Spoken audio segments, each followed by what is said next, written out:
পঞ্চম শ্রেণীর বাংলাদেশ ও বিশ্ব পরিচয় বই নিয়ে ধারাবাহিকভাবে 17 পৃষ্ঠা পর্যন্ত আলোচনা করেছি। এখন তোমাদের সাথে 18 পৃষ্ঠা দ্বিতীয় অধ্যায়ের অনুশীলন সমাধান নিয়ে আলোচনা করব। পুরোপুরি অনুশীলন সমাধানটি নিয়ে আমরা আলোচনা করব, যাতে তোমরা এখান থেকে পুরোপুরি ধারণা পাও এবং যাতে সুন্দর করে আনসারগুলো লিখতে পারো।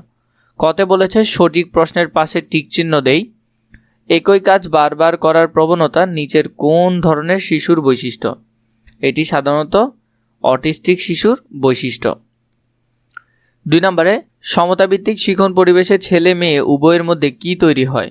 নিরাপত্তা বোধ তৈরি হয়। তাহলে উত্তর হবে খ নম্বরটা। এরপরে এখানের মধ্যে খতে বলেছে সত্য হলে তার পাশে দন্তীয় স এবং মিথ্যা হলে তার পাশে মরশিকার মি দিব। শারীরিক সমস্যাগ্রস্ত শিশুরা ধীর গতিতে কথা বলে। অনেক ক্ষেত্রে এই কথাটা সত্য। শারীরিক সমস্যাগ্রস্ত শিশুরা ধীর গতিতে কথা বলে। বিদ্যালয়ে মিলেমিশে কাজ করলে সকলে আত্মবিশ্বাসী হয়ে ওঠে। এটি সত্য। মিলেমিশে কাজ করলে কাজে বেশি ভুল হয়। তাহলে এটা মিথ্যা। 4 নম্বরে বলেছে সমতাভিত্তিক শিক্ষণ পরিবেশে সবাই একে অপরের সুবিধা ও অসুবিধার কথা চিন্তা করে। এটা সত্য। তাহলে এইভাবে করে তোমরা আনসারগুলো লিখে ফেলতে পারবে। এরপরে ঘতে বলেছে বাম পাশের শব্দগুচ্ছর সাথে ডান পাশের শব্দ বাক্যাংশের মিল করো। বাম পাশ ডান পাশ আমরা মিল করব। দৃষ্টি প্রতিবন্ধিতা, তাহলে এখানের ক্ষেত্রে কি হয়? দৃষ্টি প্রতিবন্ধী মূলত দেখতে অসুবিধা হয়, তাহলে এটা হবে দেখতে অসুবিধা হয় এটার সাথে। শ্রবণ প্রতিবন্ধী সাধারণত কোনো কিছু শুনতে অসুবিধা হয়। এরপর হলো বাক প্রতিবন্ধিতা, সাধারণত কথা বলায় অসুবিধা হয়। তাহলে এভাবে করে তোমরা উত্তরগুলো সুন্দর করে এইভাবে লিখে ফেলতে পারবে। এরপরে কি দিয়েছে? সংক্ষিপ্ত প্রশ্ন। অটিস্টিক শিশুর 3টি বৈশিষ্ট্য লেখো। 2 নম্বরে দিয়েছে বিদ্যালয়ে মিলেমিশে কাজ করার 3টি সুবিধা লেখো।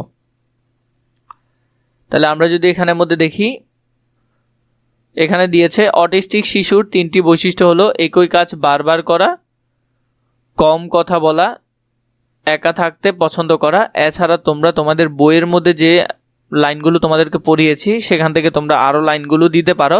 এখানে আমি এই 3টা তোমাদেরকে দিয়েছি। 2 নম্বরে বিদ্যালয়ে মিলেমিশে কাজ করার 3টি সুবিধা। মিলেমিশে কাজ করলে সহযোগিতা মনোভাব তৈরি হয়, বন্ধুত্ব বাড়ে, কাজ সহজ হয়। তো তোমরা এখান থেকে সুন্দর করে এটা লিখে ফেলতে পারবে। এরপর ও নম্বরে বর্ণনামূলক প্রশ্ন। শ্রবণ ও বাক সমস্যাগ্রস্ত সহপাঠীকে তুমি কিভাবে সহযোগিতা করবে? এটা বর্ণনামূলক প্রশ্ন। তো দেখো উত্তরটা আমি তোমাদেরকে 2 ভাবে দেওয়ার চেষ্টা করেছি। এখানের মধ্যে একেবারে ছোট করে দিয়েছি, কিন্তু তোমরা পরীক্ষার জন্য এটা পড়বে ভালো করে। এই বিষয়টা পড়বে পরীক্ষার জন্য, আর এটা এমনি তোমাদেরকে দেখিয়ে দিচ্ছি। আমি তার সাথে ধৈর্য ধরে কথা বলবো, ইশারা বা ছবি ব্যবহার করব এবং প্রয়োজনে শিক্ষককে জানাবো। তো এখান থেকে তোমরা এটা সুন্দর করে লিখে ফেলতে পারো। বর্ণনামূলক যে বড় করে তোমাদেরকে যেটা শিখতে হবে, আমার শ্রেণীতে যদি কোনো সহপাঠীর শ্রবণ ও বাক সমস্যা থাকে তবে আমি তাকে আন্তরিকভাবে সাহায্য করব। প্রথমে আমি তার সাথে ধৈর্য ধরে ও শান্তভাবে কথা বলার চেষ্টা করব, যাতে সে স্বাচ্ছন্দ্য বোধ করে।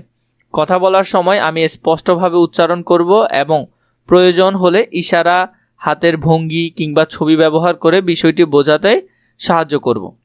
আমি তাকে শ্রেণীর কাজ ও পড়াশোনায় সহযোগিতা করব এবং দলগত কাজে তার অংশগ্রহণ নিশ্চিত করব, যাতে সে নিজেকে একা মনে না করে। প্রয়োজনে আমি শিক্ষককে বিষয়টি জানাবো, যাতে শিক্ষক অতিরিক্ত সহায়তা দিতে পারেন। এভাবে সহানুভূতি, সহযোগিতা ও বন্ধুত্বপূর্ণ আচরণের মাধ্যমে আমি তার শ্রবণ বাক সমস্যা সম্পন্ন সহপাঠীকে সাহায্য করব এবং সমতাভিত্তিক শিক্ষা পরিবেশ গড়ে তুলব। তো এই আনসারটা তোমরা নিশ্চয়ই পরীক্ষায় লিখবে, এটা তোমরা লিখে রাখবে তোমাদের জন্য। বাকি ভিডিওগুলোর জন্য নিশ্চয়ই কমেন্ট করে জানাবে আমাকে।